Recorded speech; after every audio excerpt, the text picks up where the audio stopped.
intentar lo siguiente.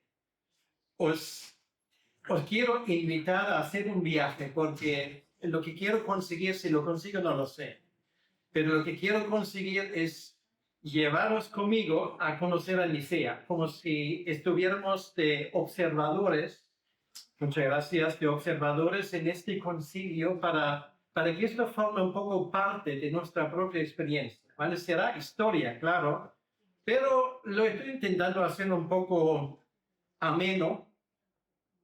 Vamos a ver si la cosa sale bien.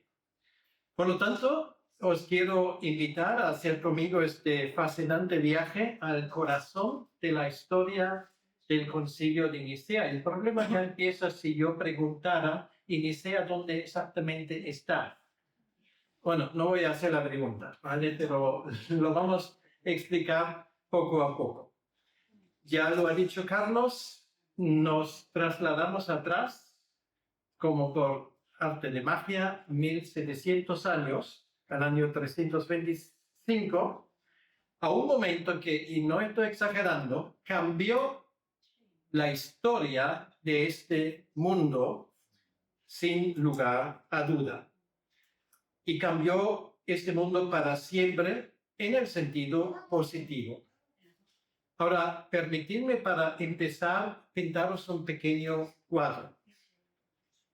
Suponte que es una mañana cálida, estamos en mayo, y estamos en Nicea, precisamente, una ciudad polvorienta, bulliciosa, al este del Imperio Romano, en lo que hoy conocemos como el Izmit, que seguramente nadie lo conoce. Es una ciudad no muy lejos de Constantinopla, pero en la parte asiática. Bueno, esto responde a la pregunta, ¿dónde está Nicea?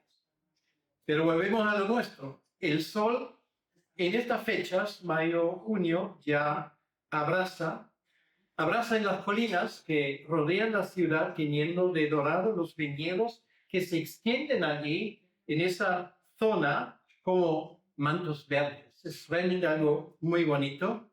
Están los olivos retorcidos por el tiempo, los campos de trigo ya meciéndose en la brisa de primavera. El aire está cargado, huele a tierra seca, a hierbas calientes bajo el sol, y la brisa sube de un lago muy bonito, el lago Ascania, un lago de aguas cristalinas, por cierto, hasta el día de hoy, que brilla como un espejo bajo la luz del mediodía. Escuchamos a nuestro alrededor el bullicio de una ciudad llena de mercaderes que gritan en el mercado, ofreciendo pan recién horneado, aceitunas verdes y negras, como los conocemos de España, jarras de vino tinto, eso también lo tenemos aquí, especias exóticas como canela, clavo, azafrán. Sentimos el calor que pesa sobre nuestros hombros, el polvo fino que se levanta de los caminos y se pega a nuestras sandalias. Sentimos el roce áspero de túnicas gastadas contra nuestra piel. Hace apenas unas décadas, ser cristiano en esa zona, igual que en todo el Imperio Romano, era un acto de valentía, un desafío diario a la muerte.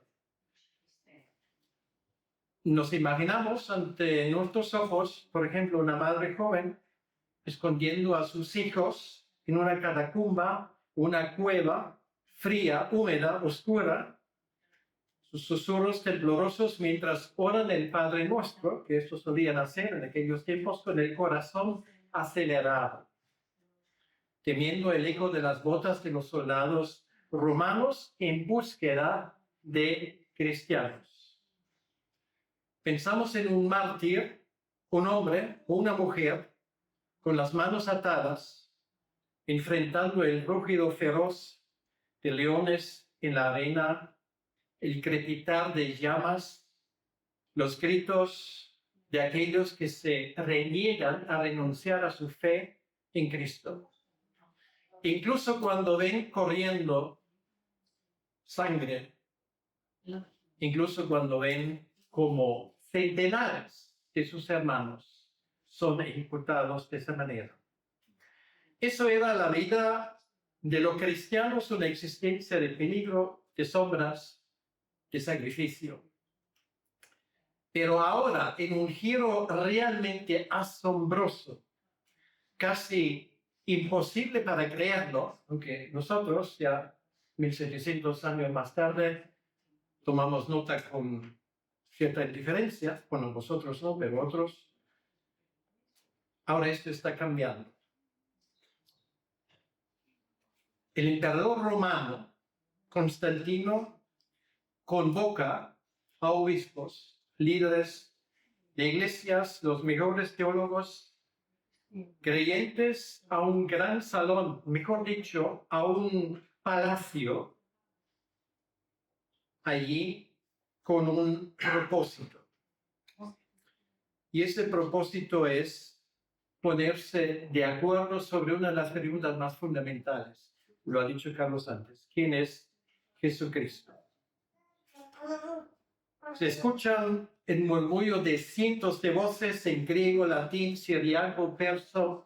Algunos incluso hablan un dialecto raro dentro del Imperio Romano que luego se convierte en el español.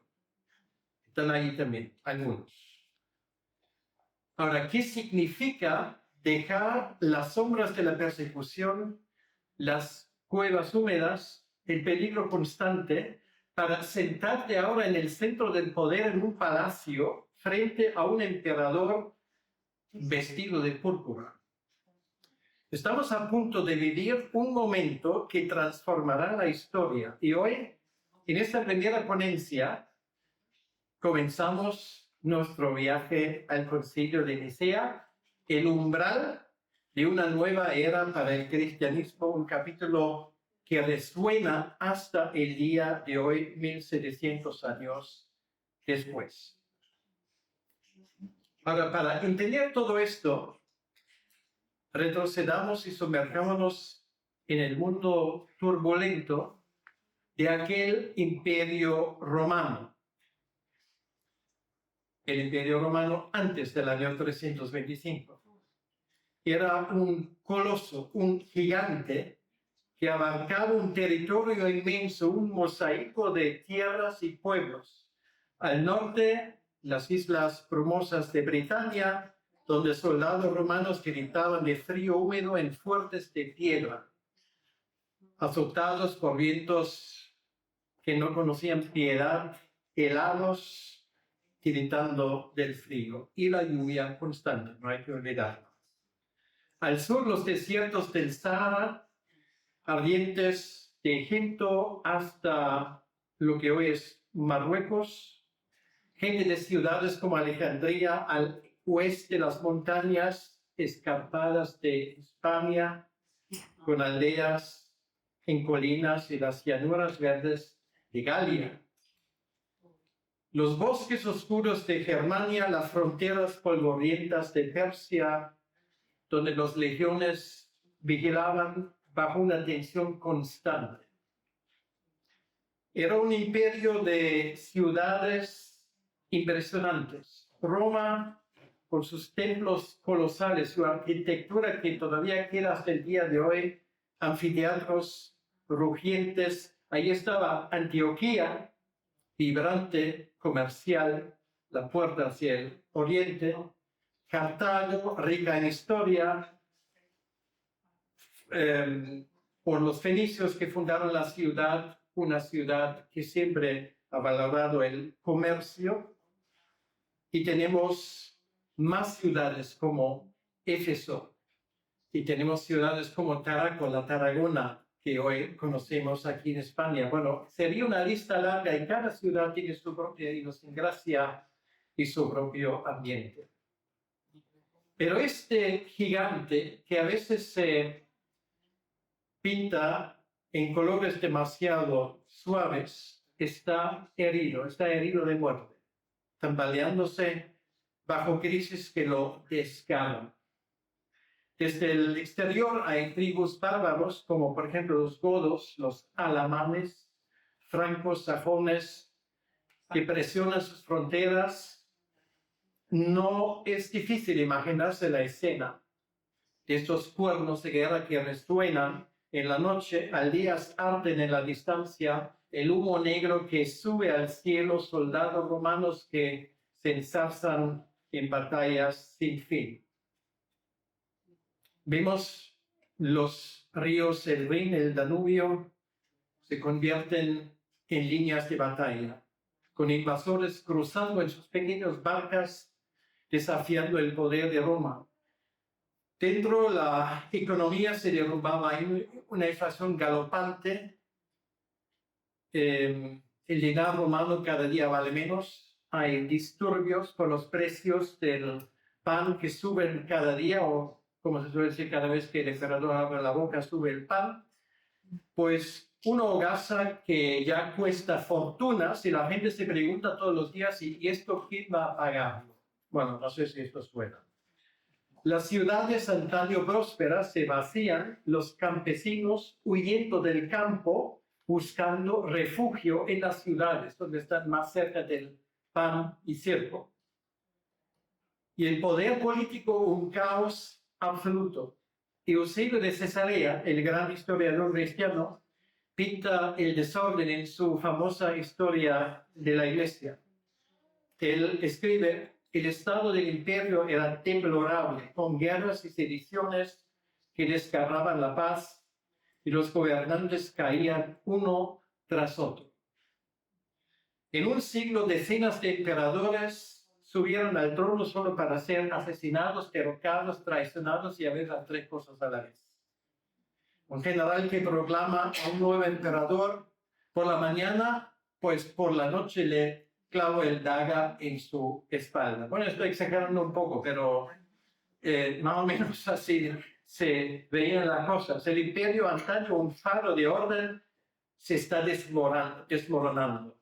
Y el pueblo vive con miedo, incertidumbre y añorando las glorias pasadas. Y es cuando llega un hombre, el nombre lo conocemos, Diocleciano, para salvar a Roma, precisamente.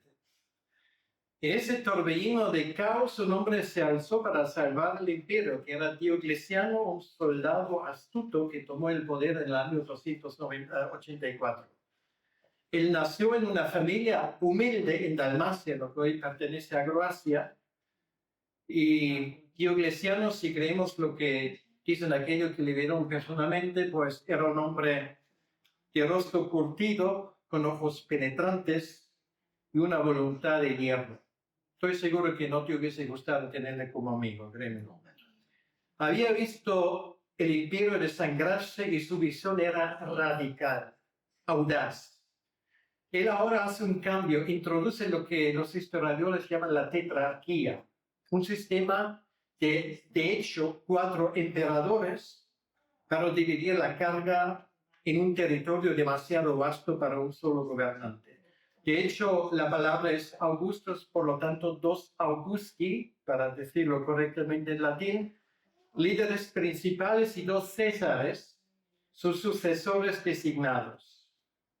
Diocleciano, como uno de los Augustos o Augusti, gobernaba en el este, desde Nicomedia, una ciudad muy cercana a Nicea, no menos vibrante que Nicea misma, con palacios de mármol y bonitas vistas a la mar. De allí él tenía que vigilar las fronteras turbulentas contra persas y bárbaros. Bueno, bárbaros eran prácticamente todo el mundo que no era romano y vivía fuera de las fronteras. Luego Maximiano, su aliado leal, reinaba como Augusto en el oeste, desde Milán, controlando Italia, África y las tierras occidentales, incluyendo Hispania. Los Césares, Galerio y Constancio, los apoyaban luchando en frentes lejanos. Galerio, feroz, ambicioso, batallaba en el norte, en el Danubio. Constancio, más templado, defendió Galia y Britania. Bueno, no sé si me habéis podido seguir, pero creo que lo que entendimos es que era una división de trabajo, ¿vale? Divide e impera en ese sentido para evitar que este reino se desmiembre. Era un plan, de cierta manera, genial, ingenioso. 4 gobernantes, cada uno con sus ejércitos, palacios, cortes, respondiendo así más rápido a las necesidades de una invasión desde fuera. La idea era genial mientras que ellos se llevaban bien entre sí. Legiones marchan por caminos polvorientos, estandartes con águila romanos ondían al viento, mensajeros galopean con órdenes selladas, y Diocleciano está en su palacio en Nicomedia, rodeado de columnas de mármol, cortesanos vestidos de seda, y soñaban con la unidad del imperio de gloria pasados y cómo qué bonito era aquello, lo que se tuvo antaño. Y Eusebio, de nuevo le voy a citar, bueno, no voy a poner las referencias. Eusebio escribe: Diocleciano, deseando fortalecer el imperio, dividió el poder confiando en la armonía de sus colegas. Bueno, sí iba a equivocar, como sabemos. Esa armonía era frágil, muy frágil, porque la ambición humana, como un fuego, no se doma fácilmente. En el año 305, en un gesto casi sin precedentes, Diocleciano y Maximiano abdicaron. Es como si 2 papas a la vez pues abdicaran, ¿vale? Pues, simplemente para tener un poco el contexto. Algo insólito hasta el momento. Pues ambos se retiran a sus palacios lejanos. Diocleciano se fue a Spalato, en Dalmacia, para cultivar tomates y pues otras hortalizas, porque estaba ya hasta la gorra. Lo digo un poco para que entendamos un poco lo que pasó allí. Y Maximiano, inquieto, se retiró a Italia. Ahora, los césares de segunda fila, Galerio y Constancio, ahora ascienden como emperadores.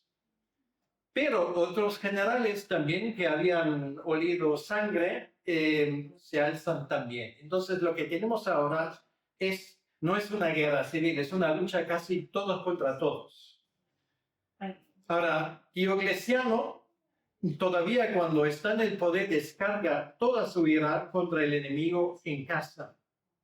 ¿Y quiénes son? En su opinión, son los cristianos, culpables de todos los males del imperio. ¿Y por qué? Bueno, porque el imperio romano se ha debilitado, en su opinión, porque permitió esa plaga del cristianismo extenderse, llevándose por en medio todas las tradiciones y dioses greco-romanos. Por eso estaba enfurecido y dice: bueno, con esto hay que pararlo. Había por primera vez en la historia una persecución general en todo el imperio romano, en todas las provincias.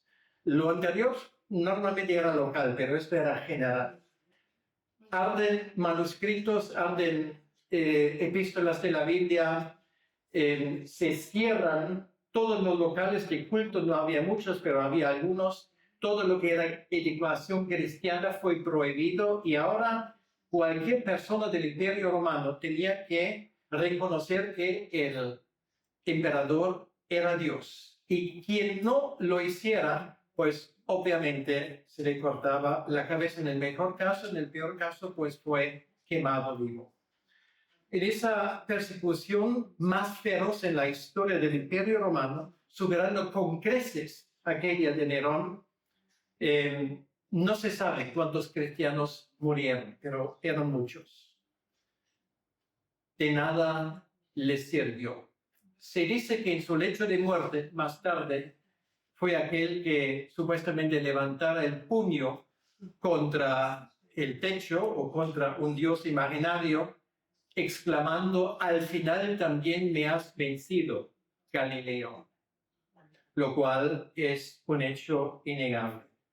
Pues ahora estallan batallas en campos fangosos. Por todas las partes hay gente que se levanta contra la autoridad central. El imperio se fractura en guerras civiles interminables, hermano contra hermano, general contra general. y el sueño de Diocleciano se desvanece en el humo de la lucha. Por eso se retira para sus tomates.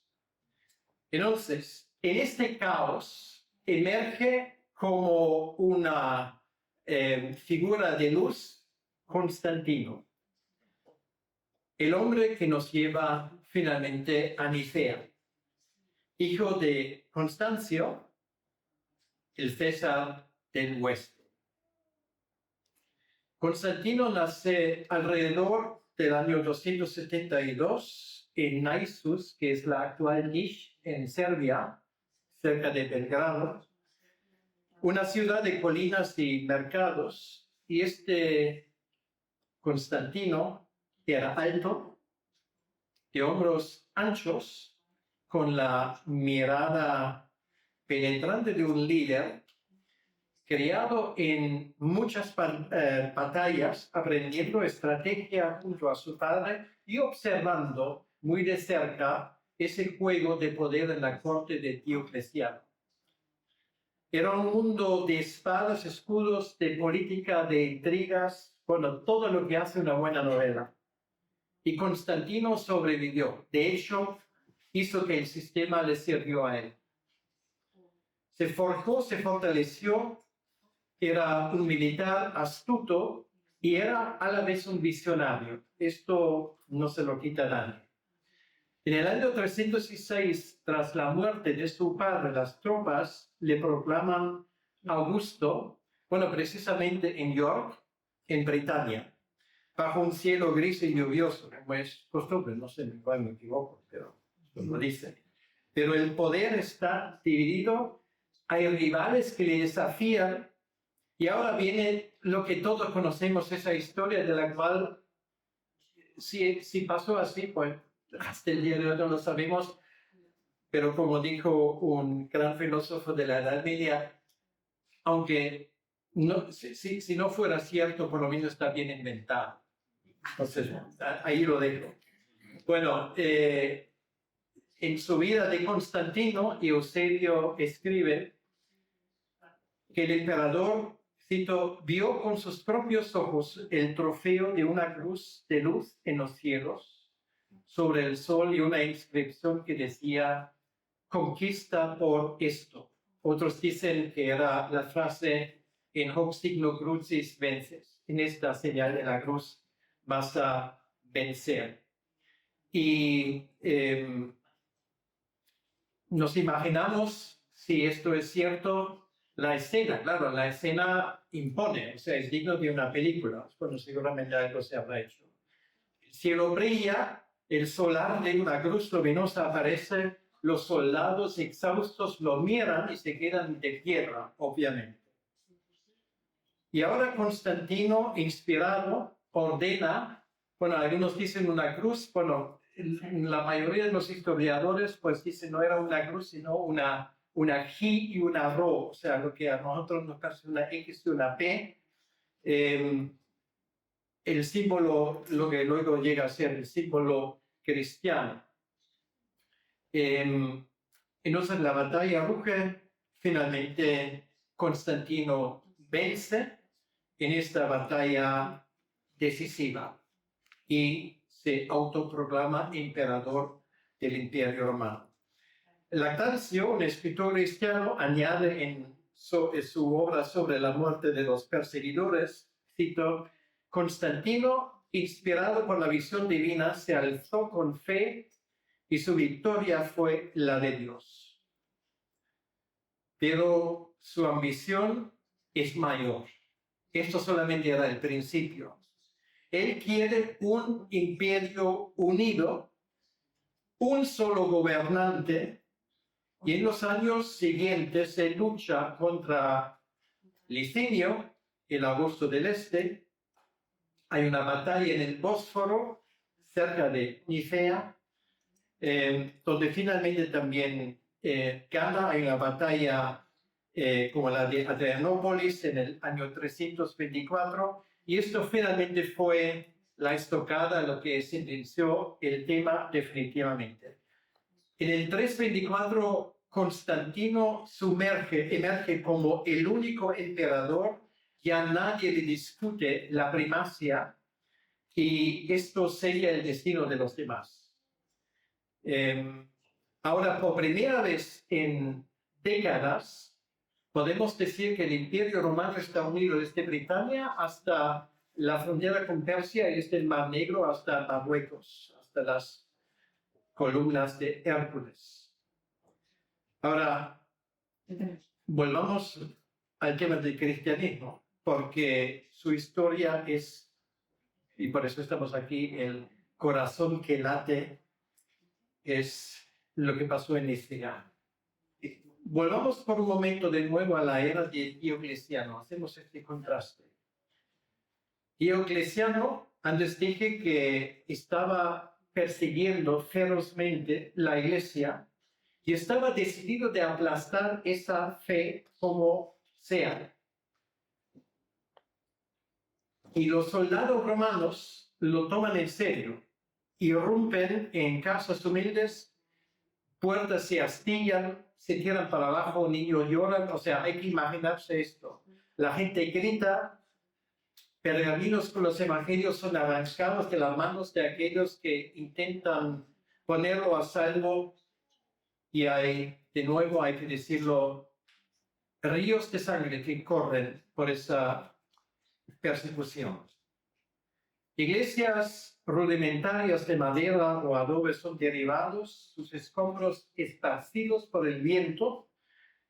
Creyentes son arrastrados a prisiones oscuras, húmedas, donde el olor a moho y el frío de las piedras y el eco de los gemidos llenan el aire. Bueno, esto no me lo invento, porque esto lo he intentado juntar de algunos testimonios. Por ejemplo, eso de Lactancio, él describe en esa obra sobre la muerte de los perseguidores, la escena, dice, Diocleciano ordenó que las iglesias fueran destruidas, las escrituras quemadas y los cristianos que se negaron a sacrificar al emperador enfrentaban la muerte. Y algunos enfrentaban torturas, látigos, y prefiero no entrar en ello porque si no, luego nos gusta la cena.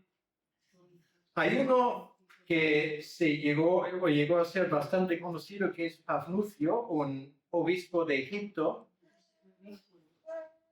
que participa en el concilio de Nicea, que es el que aún lleva de forma visible, esas heridas de las torturas. Cicatrices que cruzan su espalda, él perdió un ojo, pero su fe no se ha quebrado. Eusebio relata en su historia eclesiástica, hablando de Pafnucio, ese hombre herido por la fe era admirado por su piedad y su fortaleza. Gente allí participó en ese concilio. Otros dan su vida, por ejemplo, Perpetua, una joven madre de Cartago, apenas tiene 22 años, con un bebé en brazos, se niega a ofrecer un sacrificio pagano. Ella, serena, elige la fe. Eusebio escribe, los mártires con valor divino enfrentaron bestias y fuego, glorificando a Cristo. Durante una década, del año 303 al año 313, la persecución azota más dura en el este bajo Galerio, quien quema iglesias, mata sin piedad, comunidades enteras se esconden en catacumbas y finalmente, ahora imaginaos que llega esto, que Constantín vence y proclama por primera vez la tolerancia de la fe cristiana. O sea, eso te tienes que imaginar como si el día de mañana Kim Jong-il, no sé cómo se llama el tío, en Corea del Norte, aparece en la televisión estatal y dice, a partir de hoy, cualquier cristiano puede salir de su cueva. A ver quién se lo cree, ¿vale? Ahora, había gente, obviamente, que dijo, esto es un truco, ¿vale? Esto no puede ser serio. Esto era algo, si esto en todos los rotativos, si las hubiese habido, saldría en la primera página. Algo inimaginable. Constantino ahora en el oeste se une a Licinio, su aliado, para promulgar el famoso Edicto de Milán, un decreto que marca un antes y un después. Ahora los cristianos son libres, pueden orar sin miedo, construir iglesias, recuperar tierras confiscadas, copiar sus escritos de nuevo abiertamente. Y ese momento Eusebio lo capta en su historia de la iglesia y escribe: la luz de la paz brilló de nuevo y los cristianos liberados cantaban himnos de victoria a Dios, el autor de todo bien. Ahora las catacumbas oscuras y frías se vacían, pinturas de peces y cruces quedan atrás, reliquias y un tiempo de miedo que hoy, si tú vas de turista a Roma, pues lo puedes ver, pero claro, esto es la historia del miedo y la historia de una iglesia sumergida. Familias de nuevo se pueden reunir en sus casas, en plazas, se escucha el canto de himnos y las manos se alzan en gratitud por este milagro que Dios ha obrado. De nuevo surgen iglesias humildes, primero de madera con techos simples, luego de tierra y ahora por primera vez con cruces en alto. Lactancio escribe: Constancio y Licinio, movidos por la piedad, restauraron la libertad a los cristianos y la iglesia respiró de nuevo. En Antioquía, una comunidad reconstruye su iglesia, se oye martillos golpeando de nuevo para restaurar los techos de las iglesias. Diferentes proyectos hay para que en cada ciudad mayor, hasta en cada pueblo, por lo menos haya un edificio donde la gente pudiese adorar públicamente su fe. O sea, esto era un auténtico milagro, un giro en la historia como pocas veces se ha vivido en 2000 años de fe cristiana. Pero ahora viene la pregunta, lo que dijo Carlos antes, la vieja pregunta, y no sé si ¿quién es este que adoramos? ¿Quién es Jesucristo? Hasta el momento no tenían, digamos, el tiempo para entrar en más detalles. Sí confesaron a Cristo, pero ahora, ¿cómo se entiende todo esto? Era la hora de los teólogos. Había disputas, enfrentamientos. De repente, pues surgen gente como Arrio que nos habla de que sí, Cristo es similar a Dios, pero no es Dios, porque fue la primera criatura, el primer ser creado por Dios, el Padre en su momento. Eusebio escribe en su vida de Constantino: deseando con ardor establecer la paz en la religión, Constantino ahora convoca a todos los obispos a Nicea. Y Sócrates, eclesiástico, historiador del siglo V, añade: Constantino, viendo la iglesia dividida, buscó sanar sus heridas con un concilio universal. Y así nos trae finalmente a Nicea. Porque este emperador fue un hombre quemado, ¿por qué? Porque él dice: ahora que he recuperado la unidad de mi querido imperio romano, yo no quiero tener una iglesia cristiana, y él vio perfectamente que esto era el futuro, dividida entre sí. Tienen que ponerse de acuerdo, y tenía en su momento la feliz idea de lo que luego fue así, pero encerrar a todos los obispos del imperio en una sala y no dejarles salir hasta que finalmente se habían puesto de acuerdo. Bueno, era un poco rígido en algunas cosas. Bueno, ahora hagamos una pausa para imaginarnos Nicea, este escenario de la historia. No es Roma con su grandeza eterna, sus monumentos grandes, ni Alejandría con su biblioteca famosa. Nicea, sin embargo, era un lugar perfecto.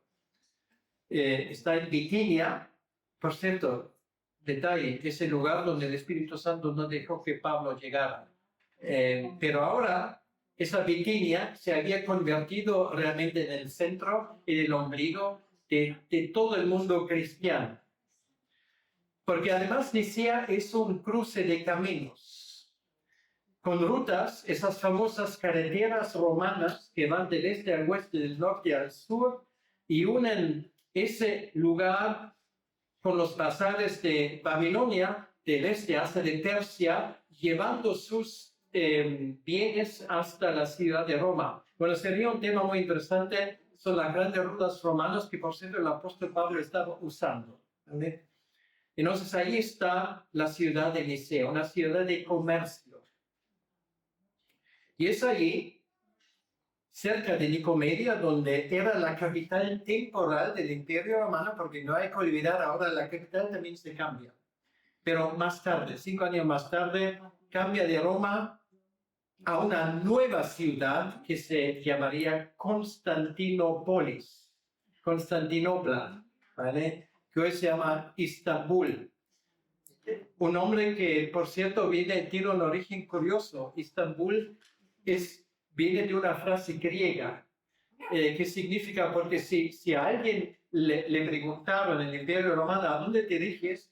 Diría en griego Istanpolis, ¿vale? A la ciudad, porque solamente había una, y esto era luego Istambul. Bueno, en fin, pues allí en esa zona ahora sería el epicentro de la fe cristiana.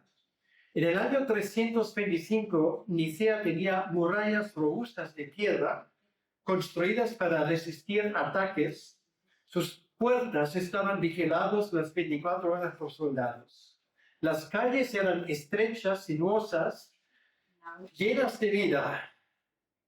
Imagínate los niños que corren, mercaderes que discuten precios, mujeres que llevan jarras de agua, mercaderes que gritan ofreciendo pescado fresco del lago que estaba al lado, aceitunas jugosas, pan horneado, bueno, todo lo que hace una ciudad. Si has estado alguna vez en Oriente, pues esto es lo que había en aquel entonces. Imagínate ahora caminar ahí, bueno, porque ¿de dónde saco todo esto? Bueno, para esto tenemos arqueólogos, ¿vale? Que sacan todas estas historias y luego solamente tienes que juntar las piezas. Allí puedes, por ejemplo, imaginarte ver a un anciano que vende sus higos, escuchas la voz ronca de un mercader que grita sus precios al mejor postor, escuchas el griego ya no tan clásico como antes, escuchas el latín, escuchas incluso el siriaco, el persa, gente que viene tú a saber de dónde, y están ahí porque tienen que cruzar por esa ciudad, porque está en una línea de comercio importante. Sosomeno, otro historiador del siglo V, añade, cito, Nicea se llenó de una multitud diversa, obispos y seguidores, todos ancianos, por el gran concilio. Pues esa ciudad ahora de repente será testigo de gente que viene literalmente de todo el mundo. En un tiempo cuando no había aviones, nadie podía coordinar esto. Imagínate que tiene que correr la voz hacia Córdoba, donde está Ocio, porque Ocio tiene que viajar de Córdoba a Tarragona para coger un barco y viajar vía Roma y venir a saber qué más islas hasta finalmente llegar ahí. ¿Te has preguntado alguna vez cuánto costaba esto? Yo me lo he preguntado, de hecho lo he calculado. Hay cosas que son muy interesantes. Un viaje así puede haber costado en nuestro dinero la friolera de unos 20 a 25 mil euros. ¿Vale? Ahora, ¿quién paga esto? No sé, nadie nunca se ha preguntado quién pagaba estos gastos. Te voy a dar la respuesta, lo pagaba el emperador. ¿Vale?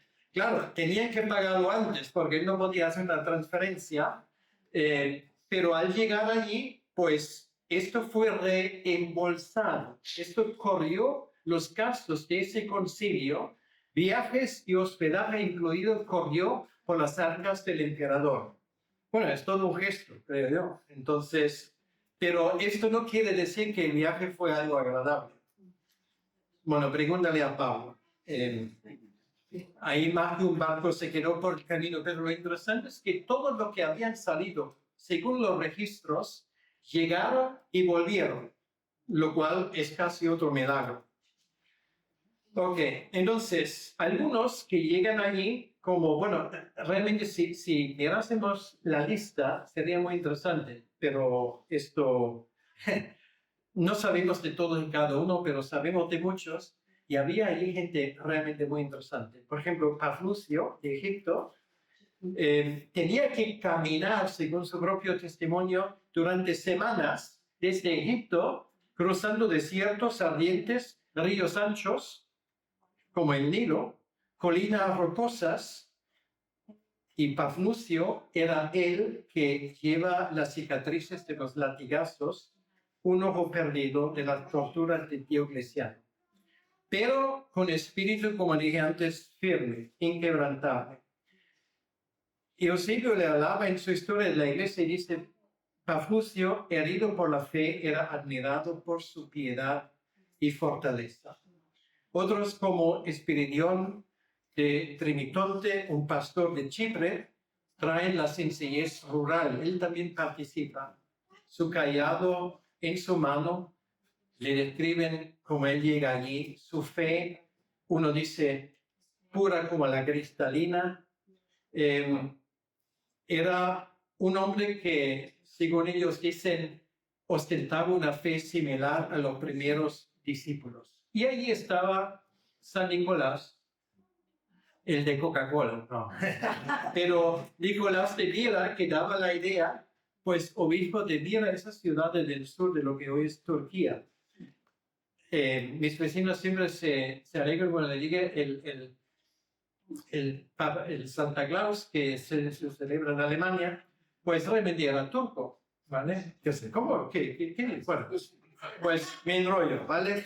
O sea, de allí vienen. Y había gente como este, por ejemplo, que claro, la historia de él es una historia muy interesante, eso de San Nicolás, de algo viene. Bueno, era un benefactor de niños, etcétera, etcétera, se preocupaba de huérfanos. O sea, gente así, realmente, que te hubiese gustado tener gente así en tu iglesia, incluso como pastor, estoy seguro. Porque eran extraordinarios en su calidad humana y de fe. Pues ahora están ahí, pues van a ocupar sus asientos. Bueno, no eran tan bonitos porque dicen que eran bancos de madera, parece que las arcas estatales no alcanzaban para más, pero ahí están. Y ahora viene el emperador. De repente dicen que Constantino aparece con su túnica púrpura que resplandece como un faro, joyas destellan en su cuello, una corona dorada adorna su cabeza. Sus ojos, dicen, recorrían la sala, firmes, evaluando una mezcla de autoridad y curiosidad. Eusebio escribe en su vida de Constantino, entró con gran pompa y los obispos asombrados se alzaron para honrarlo. No sabemos por cuántos minutos tardó el aplauso, pero esto era obviamente un momento para honrar a ese hombre que ha hecho que ellos pudiesen estar allí. Se escucha el murmullo de 300 voces en griego, latín, lenguas del este.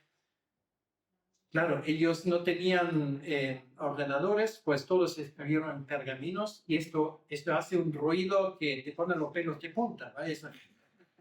Entonces, todo esto eran los ruidos que se escuchaban, ¿vale? ¿Cómo se entendió la gente, Onocio de Córdoba, cómo podía comunicar con un persa? Pues vía traductor, ¿vale? Aunque todo el mundo del Imperio Romano se supone que hablaba griego, latín menos, pero griego sobre todo, pero había un gran número de traductores ahí presentes. Ahora, reflexionamos sobre este cambio. Es un contraste que define este momento. Hace tan solo 30 años, la gran persecución de Diocleciano era una realidad brutal. Algunos de los presentes lo habían experimentado personalmente, pero ahora, en el año 325, estaban juntos y todo era distinto. El edicto de Milán de 313 abre las puertas y ahora hay libertad para expresión cristiana en el público sin ningún tipo de restricciones. Pero los obispos no solo debatan, forjan una iglesia unida ahora bajo la protección y tal vez la sombra del poder imperial. En su mente arden preguntas. Sueñan con una iglesia unida, no solamente el emperador, sino también los obispos, un faro de esperanza para un mundo roto, un imperio que se hace pedazos, llevando la cruz de Cristo a todos. Otros tienen una visión un poco distinta, se aferran a la verdad, listos a defenderla, si hace falta como un gato panza arriba contra cualquiera que se le cruce por el camino y tiene una idea un poco distinta. Ahora, esa libertad que de repente había, ¿era una bendición o era una maldición? Bueno, esta es una de las preguntas que todavía están debatiendo hasta el día de hoy.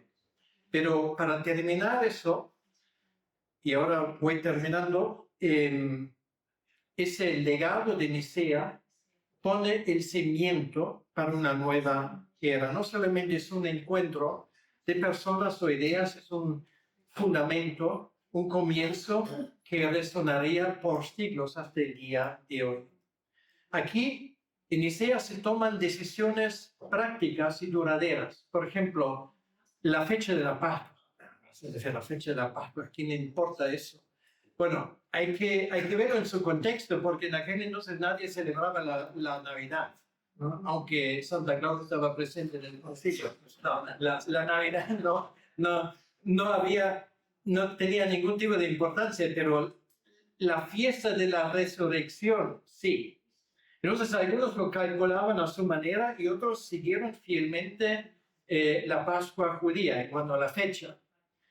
Y finalmente se ponen de acuerdo, la regulación es muy sencilla hasta el día de hoy, cualquiera lo entiende, o sea, la fecha de la Pascua se celebra en el primer domingo después de la primera luna llena, después del solsticio de primavera. ¿Lo entiendes? Bueno, es fácil, ¿vale? Pues esto es la fecha, ¿vale? Y se pusieron de acuerdo, y esto era un logro. ¿Por qué? Bueno, porque era uno de los temas candentes. Querían que toda la cristiandad celebrase la fiesta más importante en el mismo momento como símbolo de unidad, y por eso esa fecha era importante, ¿vale? Bueno, para nosotros hoy es un poco incomprensible, pero era una forma de expresar esa unidad. Luego había más cosas, bueno, de la cristología vamos a hablar, no me he olvidado, pero había más cosas, por ejemplo, para la Santa Cena, la gente no se iba a arrodillar, ¿vale? O, por ejemplo, ¿qué vamos a hacer con aquellos que en la persecución negaron la fe, ¿vale? Era un tema importante. Y había unas cuantas temas más, pero claro, el tema más importante era el tema de la cristología. La historia vive hasta aquí, con nosotros 1700 años después. Ahora hay libertad. En el año 325, debate abierto bajo la mirada del emperador Constantino en un palacio. El concilio de Nicea es un umbral, un puente entre el martirio y el poder, entre la clandestinidad y la protección. Nos quedamos con más que una reflexión. Por ejemplo, ¿qué nos dice este cambio 1700 años después sobre la fe y el mundo? ¿Cómo manejamos hoy la tensión entre lo espiritual y lo temporal, entre la verdad del Evangelio y las presiones del poder? ¿Qué significa que la fe nacido en la pobreza y la cruz se define en un palacio bajo los auspicios de un emperador? Algunas cosas vamos a hablar mañana y pasado mañana, pero hoy nos quedamos con esa ciudad entre carreteras llenos de mercaderes, y ahora hay unos 350 personas venidos de todo el mundo. Es como los Juegos Olímpicos y el Mundial juntos. Y esto significa que esa ciudad queda en la memoria colectiva, por lo menos de cualquier persona que tiene un entendimiento mínimo de la fe cristiana. En nuestra próxima charla mañana entraremos plenamente en el trama del debate cristológico. Yo me mantengo en lo histórico porque allí el hermano nos va a enseñar la teología, pero vamos a ver un poco cómo esto históricamente se desarrollaba. El choque de ideas y os puedo asegurar, en su momento ellos no eran muy suaves en su forma de tratar el uno al otro. La verdad por delante, vamos a decirlo así. Entonces, vamos a conocer a Alejandro, defendiendo la eternidad de Cristo. Vamos a conocer a Arrio, el primer testigo de Jehová, con su visión desafiante. Vamos a conocer a Atanasio, joven, feroz, luchando contra todo el mundo. Y vamos a conocer un poco más de Constantino.